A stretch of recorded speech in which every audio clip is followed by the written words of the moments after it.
This lesson is brought to you by the Black Mountain Slide.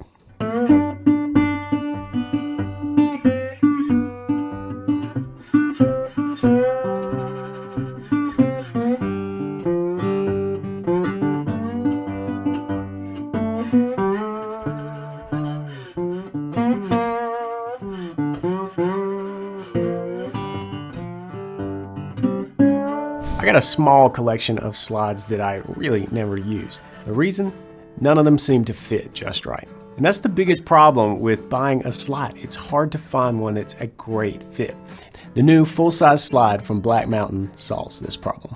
Black Mountain makes this fantastic thumb pick, the slide ring, and now they've incorporated that same spring-loaded design into this new full-size metal slide.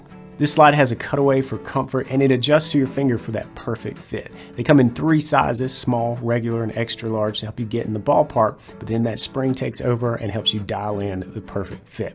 I'm using the small on my pinky, but it works great on my ring finger as well. So grab your slide at the link in the description. A great song can be covered by a wide variety of artists in a wide variety of styles, and Sitting on Top of the World is one of those great songs, due mostly to its iconic melody penned by the Mississippi Sheiks and covered by notable artists like Helen, Wolfe, and my personal favorite cover by Doc Watson. There's a link in the description for a tutorial of his version. But today we're going to grab a slide and arrange this melody to be played in open G tuning. We'll take our cue from the original Mississippi Sheiks melody, but we'll add in some fun finger picking here and there, as well as a few bluesy adjustments and a really cool ending blues slide lick. So grab your slide, tune to open G, and let's get started. I'm going to use some dead bass thumb picking throughout a lot of this arrangement. That's where the thumb is just pumping along on the beat, although there are plenty of times where the thumb will take a rest and give center stage to the melody, but we'll cover that as we get through the arrangement. But first, let's dive into bar 1, which does set us up with that pulse as we enter into the opening line of the melody. All right, in the arrangement, there are a couple of other open picking notes that happen, but we're going to skip all that for right now. We can add in some of that fanciness a little bit later. Right now, I want you to really focus on the structure and the real bones of this melody. So what's happening is dead bass with the thumb pick. Now, I'm choosing to use a thumb pick here so that the bass just kind of pops and it has a real, punchy sound to it. And I'm helping that by using a palm mute here. And I'm pushing through the 5th string and the 4th string in this case. Although really just do that in the opening measure here, just to get going with some gusto. On beat 3, the and of 3 actually, I'm gonna slide up to the B note on the 4th string at the 9th fret. Then back down to the D note on the 3rd string, 7th fret. And that's where we're gonna enter into the real part of the melody here, right? You can hear it singing. We're just going to repeat that note. Now, a couple things about the slide. You can slide in and make that slide up that opens us up with the melody as pronounced as you like, or as quick. Whatever feels good and sounds good to you. You can have a lot of influence over the sound of the overall piece here by how you choose to articulate the notes with the slide. It's part of the magic of the slide. But what we're going to do here is just focus on targeting those notes, playing them solid, and letting them sing out. Of course, we can add a little bit of vibrato, especially on the last note there, just so it sings. All right, so that's the first measure. 2, 3. 3. That's the answer to this, right? We started here. 2, 3, 7, 5, 7, 4. All right. So what's happening there is we're just moving, and I'm just kind of thinking of this and playing it as if I was fretting it. It can be a bit of a challenge with a slide to just play the notes cleanly with proper intonation. But if you choose, again, like I said before, you can add some slide effects in between these notes. All right.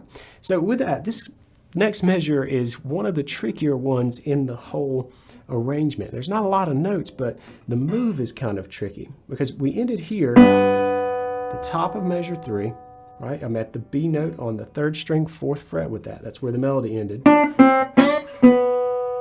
right?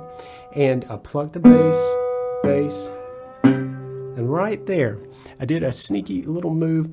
I changed from, having the slide kind of drop down so that it's out of the way of playing the bass strings here, right? I don't have the slide over all 6 strings. I'm really just targeting this one note. That makes this a little bit of a tricky technique, right? And then I'm sneaking the slide up. I'm never leaving the strings here. I'm just kind of moving the slide up. When I say up, I just mean in, like, toward the ceiling, right? As I head to the 5th fret of the 5th string for a chord change. That happens on beat 3 in this measure. So we've got 2 chords in this measure. We change chords in the middle. All right, so watch it happen here. And now notice that you hear that 3rd string note kind of coming along for the ride. That's okay. I think it adds a really cool little overtone there. I'm not picking it again. You're not hearing it loudly, but it is there, which is a sign of doing this technique properly because I've got contact with that string the whole time. I'm just kind of doing that, right? As I move through, I just got to be sure that on beat 3, I'm there to play my 5th string bass, okay? Then we're going to continue the melody, and this melody actually looks the same as the previous little phrase. We're here at the 5th fret, so my bass is going to continue with that quarter note. You saw it happen there. That's the end of 3, beat 4, and a 4, and then we're going to do that move again. There's a little trick there. So let's kind of play into that from the beginning.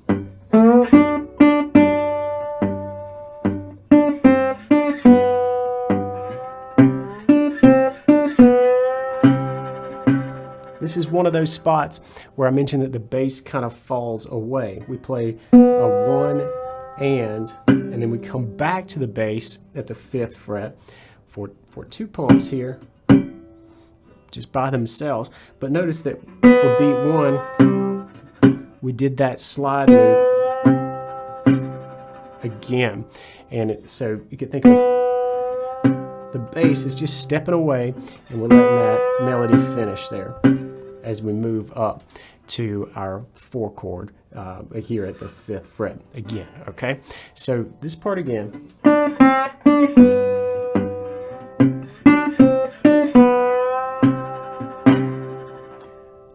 Hear how we kind of let the bass fall away for that downbeat.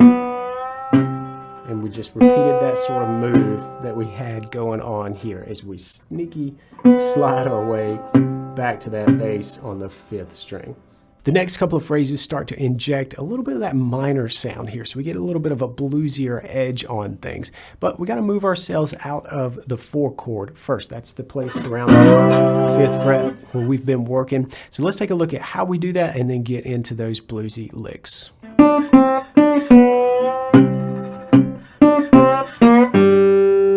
right, this was that travel down that I was talking about. To get us out of the 4 chord, we go up on the end of 3 to the 7th fret. Not too out of character. We've done that plenty of times, twice already. But here, we go up by itself, then we come back and pinch with the bass at the 5th fret. This is happening on the 3rd string, by the way. And then that move. That, to me, starts to get us into these little bluesy set of licks.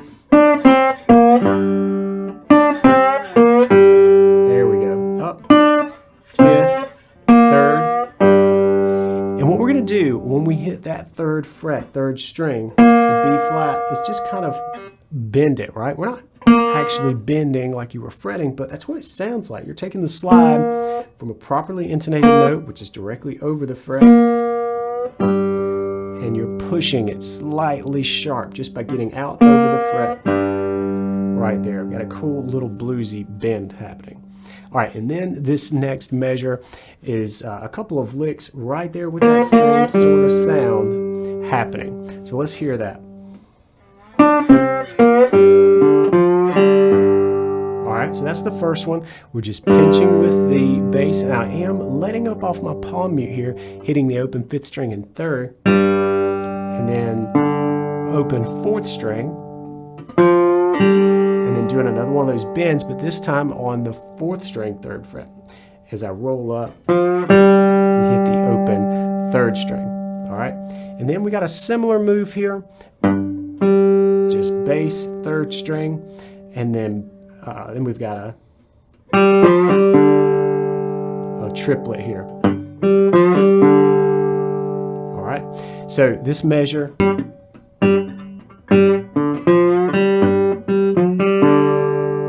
right, let's take a look at this one more time and let you see the picking. All right, this to me really puts that bluesy edge on things because of these bends over the 3rd fret note, which gives us more of the minor sound, right?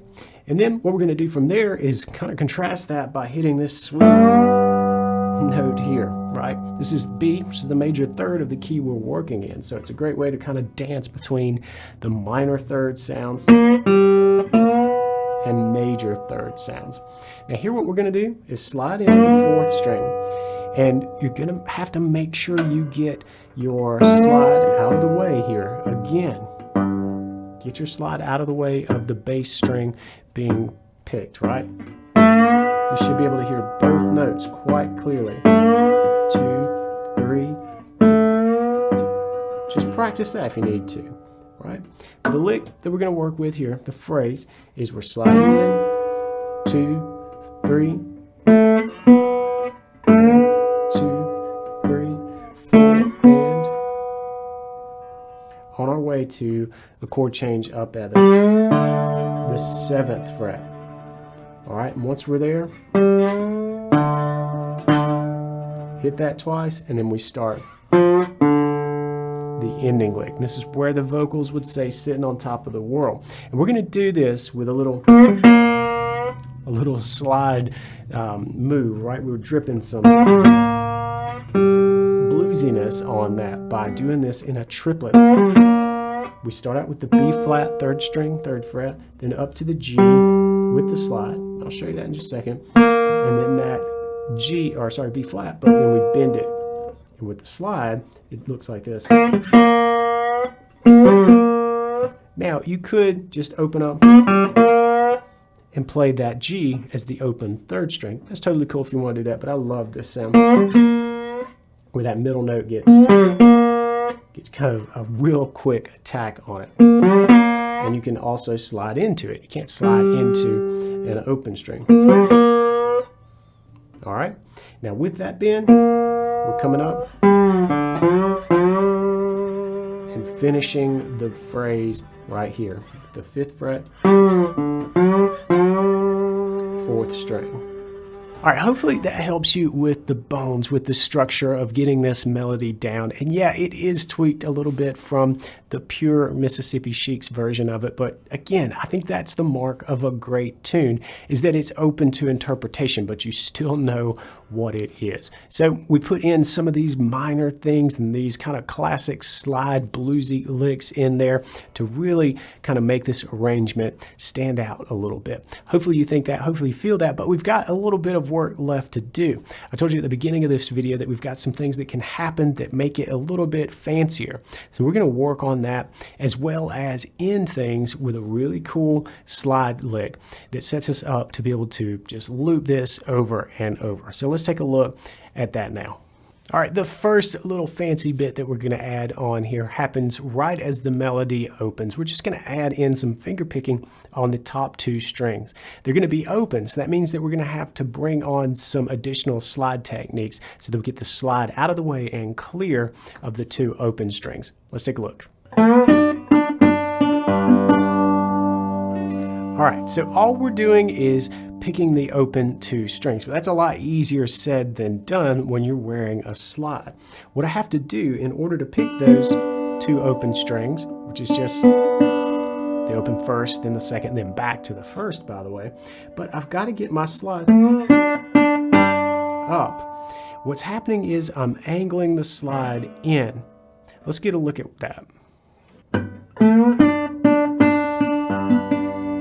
All right, see how the slide is angled in? I'm really just targeting the one note that's being played with the slide, right? Normally when we play slide, we can get away with just these big, chords across multiple strings, but here I want the slide to be angled up. I'm gonna take it off and show you what it looks like. Instead of like this, right, just parallel to the fret, I'm angled in and clearing strings 1 and 2 in this case so that I can play string 3 at the 7th fret with the slide. So that angling in, helps me to target that specific note. And we're going to do a lot of this when we add in that fancy finger picking that I was talking about. So all we're doing is adding the open top string. So it starts with the first, then the second, and then back to the first.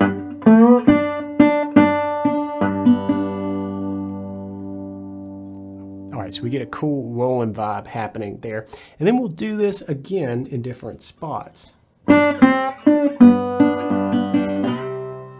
Even right there before we do that chord change in the middle of the measure. But then we continue business as usual. We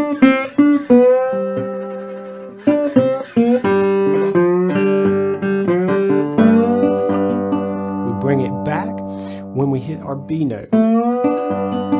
So we've got that same angle in happening, and I'm just targeting the B on the 3rd string, 4th fret here, and letting those 2 ring. You're gonna know if you've got this right, you're gonna know if you've got it wrong, because you'll get tones that don't exactly work here. That's what we wanna avoid. We wanna hear the slide note clearly, as well as the open strings really underneath it clearly as well. All right, now another thing that we're doing here at the end to dress this up and just put a really gritty ending on it is a slide lick based around some of that 3rd fret goodness. Let me show you that, because that's going to round us out for the entire progression and set us up nicely to be able to start it over again.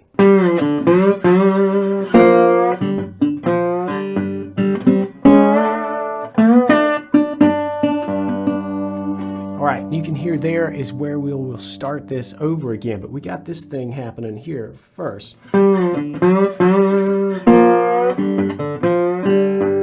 right, let's take a look at that. That's the end of the regular melody. I'm dropping down 3rd fret and I'm plucking the 4th and 3rd strings together, right? And I'm doing that bend thing here out over the 3rd fret. Then open, then open 5th, and then open 4th, and then that bend, but this time just on the 4th string.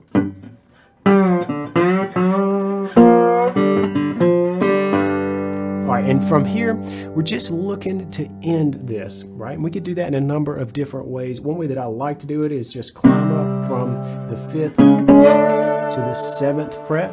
That gets us back to the 5 chord if you're keeping track of the progression.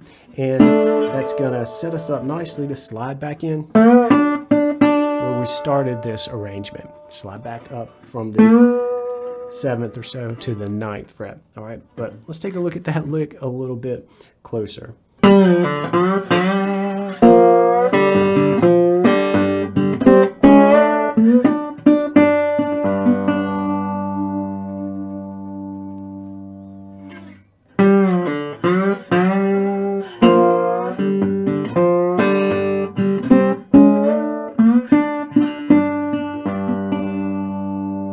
If you dig the sound of this slide, you can pick one up from Black Mountain at the link in the description. And if you learned something from this lesson, please give the video a thumbs up and subscribe to the YouTube channel. And if you want to go deeper and finally understand the fretboard, tune up your technique, and play the music you love, then join my BGI at the link right over here. I'll see you inside my BGI. Until then, practice smart and play on.